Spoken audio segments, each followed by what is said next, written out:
ఎవడు ఇంద్రియములను జయించి దృష్టిని భ్రూమధ్యమును నిలిపి ప్రాణాపాన వాయువులను స్తంభింపజేసి మనస్సును బుద్ధిని స్వాధీనమునర్చుకుని మోక్షాసక్తుడయ్యుండును అట్టివాడే ముక్తుడనబడు.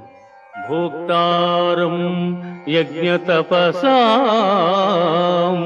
సర్వలోకమహేశ్వరం సుహృదం సర్వభూతానాం జ్ఞాత్వా మాం శాంతిమృచ్యతే.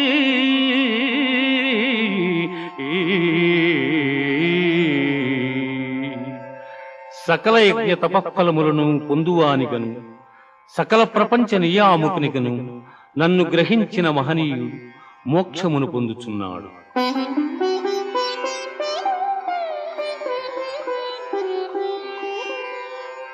యం సన్యాస ఇతి